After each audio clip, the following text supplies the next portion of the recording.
My name is Stephon. I go by Jumo or King Jumo on my socials. From Bridgeport, Connecticut. What first drew you to artistry? Like, was there a specific moment, or like was it just always a part of you? So I've actually been creating art since I was a kid.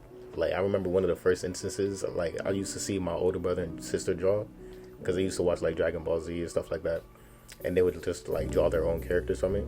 And I'll just see them drawing it, or I would just look through all their old drawings, and I'm like, I want to do this. Like, so that was kind of like my first inspiration, and then literally since then I've been drawing since for as long as I can remember. And then it translated into painting in high school, really. Tell me about the first time you felt like you fully understood your art style. See, I think my art style is always kind of like evolving.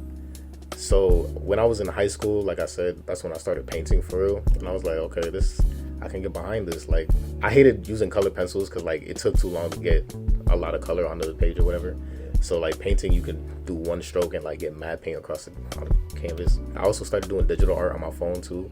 So like, I think that kind of helped cement like how I want my art to look. Cause like I was doing like fragments, like if I'm doing a portrait, like you see like 50 colors in one on the face or whatever, stuff like that. So I think that's really where my style came from. And then like as I got into college and stuff like that, I was doing it more.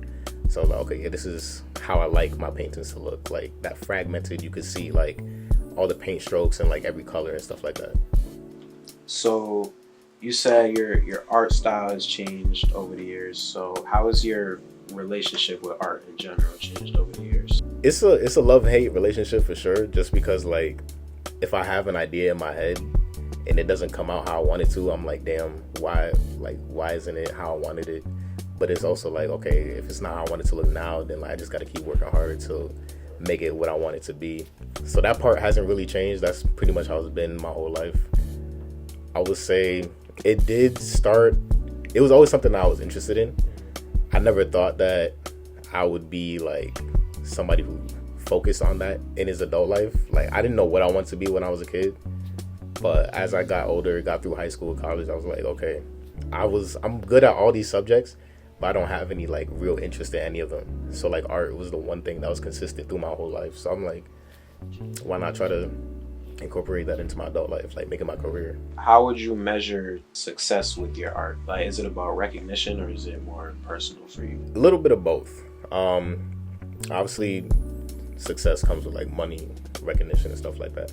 So I can't say that I'm not gonna act like a bigger person here and say that money and success is not a part of it. But yeah, money and recognition. But yeah, I would say more like the underlying thing is like personal accomplishments, like being able to paint something and look at it and be like, yo, I really did that. Like, that's something that my hands created. But then also like being able to show other people and like have them feel the same way. And, you know, hopefully in the next coming years I can start actually like making some money from it for real.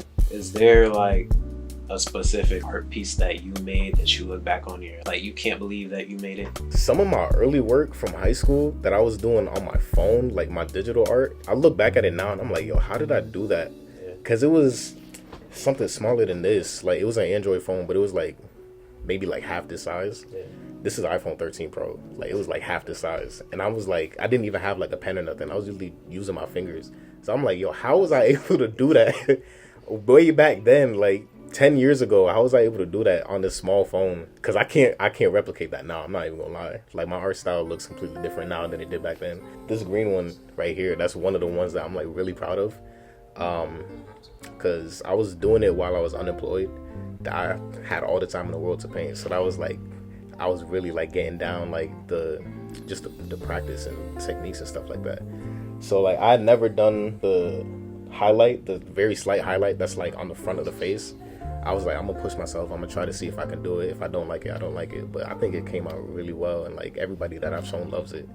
It's definitely one of my favorites. Like, I never like, yeah, I'm real proud of it. Like, even looking at it right now, I'm kind of lost for words. Cause it's like, I still can't believe that I did that. Off first glance, I'm probably not even gonna put this in the video, but like one thing I specifically fuck with about that painting is that it's like not directly in the center.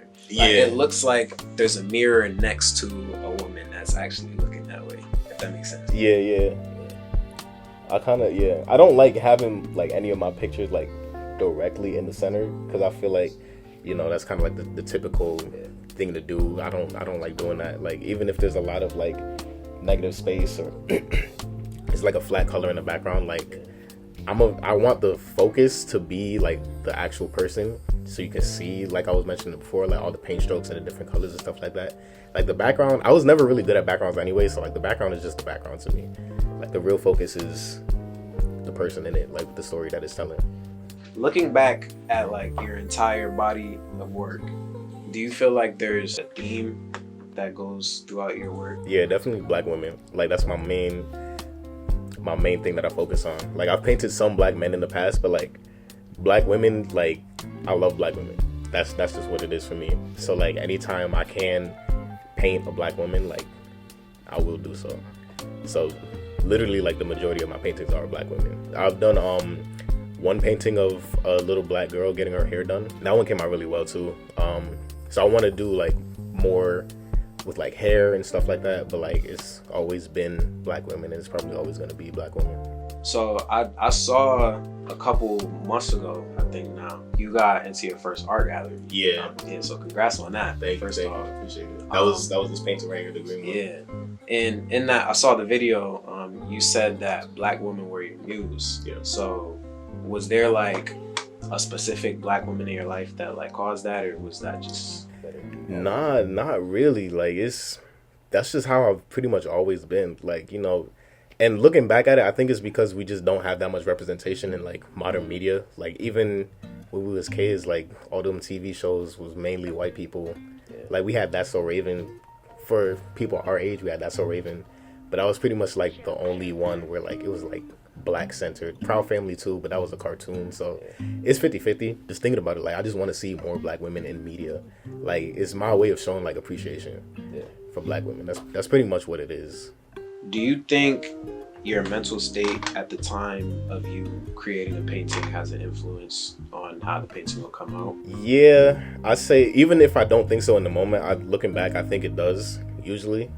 Like I said, like I created that one, the green one, when I was unemployed. Like I'm not gonna lie, I was pretty happy when I was unemployed. Like I have no stress about having to worry about going to work. No stress. Well, for the time being, I ain't have no stress about money because I had a little bit saved up, so it wasn't really like too much of a factor for me.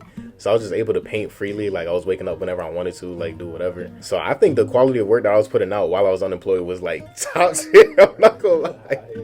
And I could also get them done faster too. So like even if it takes me like a month, I still had the time to sit down for like 5 hours in one day and work on it if I really wanted to, which I have done. And I wouldn't say I'm really like a depressed person, but like, you know, obviously everybody has their days, sometimes months where they're depressed or whatever. So I don't think I've really created any paintings in those times.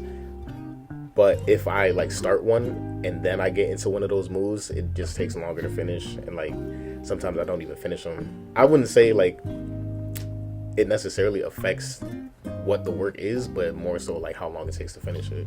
If you had to describe your creative process in one word, what would it be and why? I think I would describe it as just a process, just because it takes a while. Like every time I'm about to start a painting or like start working on one, like I say I'm telling myself I'm gonna start at 3:00. 3:00 gets here, and then I actually have to like lay out the sheet that I have on the floor so that no paint gets on my floor. Then I gotta set up the easel. I gotta get the painting. I gotta get all the paint, and then I gotta mix the colors beforehand. And then even while I'm painting, I still gotta mix colors to fit what I want. So the actual setup for it usually takes me maybe like 15-20 minutes if I'm being lazy, maybe 30. And then once I'm in it, like sometimes I'm recording while I'm painting, so it's like I gotta make sure the camera's set right, make sure the lighting is right, all that stuff. I forgot lighting too. I gotta make sure the lighting is right before I start all of that. So it's a process for sure. And then when I'm in it, either I got a music playing or I got a podcast in the background I'm listening to or something like that. So it's definitely a process, and I do be taking breaks too. So there's all of that factors in. That factors into how long it takes, like the session that I'm doing for the day. So definitely a process. A lot of artists do say that their art is a getaway or like a release for them. Do you agree with that? Definitely. Yeah, I don't see it as a job. Like, it's just something that I want to do. I mean, all right, don't get me wrong. With, like I said, the whole process thing, like, it does take a second. Like, it takes me a minute to get into the space to want to do it, but that's mainly because of the setup. Like, once I have everything set up and I'm like in the middle of painting, like, I'm straight. Like, I wouldn't even realize how long has passed since I started. But I'm not gonna lie, I relate to that when it comes to making clothes. Like, it's something about like thinking about the whole process of getting everything you need. I gotta get the hoodie, I gotta get the materials, I gotta get the scissors, like everything you need. That's like most of the battle right there. Is but then like, once you're actually doing it, it's like I could do this forever. I don't know. Have you ever gotten like frustrated while you were creating a painting, or like not wanted to finish it but still ended up finishing it? So how did you get through that? So the most recent painting that I did actually is a birthday gift. So backstory on that, I'm sure by the time this comes out, like, her birthday is already gonna be past. But this girl that we went to college with, I think she's 1 or 2 years older than us, she DM'd me. She was like, hey, my boyfriend, his mom's birthday is coming up soon. Could you like talk to him real quick? Because I wanted to get him a painting for her. And she sent me his number, so I texted him. I'm like, hey, what's up? So-and-so asked me about this painting. And he was like, oh, no, actually, it's gonna be a painting for her birthday. I just told her that it was for my mom. I was like, yo, this is the cutest thing ever, first of all. So I'm like, but now I'm like, okay, so the pressure is on, because I gotta make it like look like actually like her. So I'm like, damn. So the whole time, like, the whole process, I started it January 23rd and I finished it actually February 23rd. So it took me exactly a month. But the whole time I was like, all right, I'm gonna start with the background. All right, then I'm gonna do, because it was like from like here up. So like, all right, then I'm gonna do her chest and her shoulders. All right, then I'm gonna do her neck. And then I was like, damn, all right, so I did all of that. Now I gotta do the face. And I'm like, I don't wanna mess this up. So it's like, just me like having a temporary lapse in my faith in my abilities. That's what gets me frustrated. Because I'm like, damn, like I'm going through it and it's not really looking like the way that it's supposed to look. But then it's always a trust the process type thing. Like, I really just have to remind myself that I am an artist, that I do this, like I'm really just that good. Like I know what I'm doing and I've already mapped it out and everything like that. So that's part of the process. Like, I got to do the sketch and then I go over the sketch again to make sure to really refine it, and then I do the painting. So I'm like, yeah, I just got to like trust myself. And then by the last paint stroke, I'm like, damn, like I don't know what I was worried for, because like I did it, like, and I should have known that I was gonna do it because I've done it before. So it's, getting frustrated happens all the time, but trusting in yourself is the most important part there. You would say you put your emotions into your art. So how do you separate your emotions from your art when you're doing something for someone else versus yourself? I try not to let any negative emotions affect me. Like I said before, like I don't really bring that into the painting. It's really, for me, just a matter of locking in, really. Like, once I'm in that zone, like nothing else is really speaking to me. It's just me and the painting, like having a conversation with each other. If I put a stroke down where I want it to go, and then I go for another one and I'm like, nah, it's not really telling me to put it there, let me put it somewhere else. And like me and the art just go back and forth like that. I try to bring the same amount of like effort and energy into everything. It doesn't matter whether it's for me or for somebody else. I try to make it look as good as possible regardless. For someone who might just be starting out as an artist, what's some advice you would give them? I would say one of the things that like hindered me most was older, like in high school specifically. I remember this one guidance counselor, bro. I think she was either like some type of African or Haitian. Like, she spoke a little bit of French, so I couldn't tell exactly where she was from. But she was not old, but like she was an older black woman. And like when I told her that I wanted to like pursue art, like my original idea in high school was to like major in art and then minor in psychology, be an art therapist. She was like, yeah, but where's the money in that? And I was like, damn, just what kind of guidance counselor are you? You just shot down my whole dream. I didn't have no backup or anything like that. And I know, like, as Jamaicans or as like any other Caribbean, the parents are always like, you have to be a doctor, lawyer, or whatever, engineer. like, don't let that, if that's not what you want to do, like, don't let that influence you, because at the end of the day, it's your own life. Like, I don't believe in living to please anybody other than yourself. Like, obviously, like, when you get older or whatever, you have a partner, a wife, husband, whoever, whatever, you want them to be a part of your life, but you're still living for you, not for them, not for, well, maybe for your kids, but like, you, at the end of the day, you got to put yourself first. So if it's really something that you want to do, and it's something that you want to invest in, like, you have to invest in yourself for it to happen.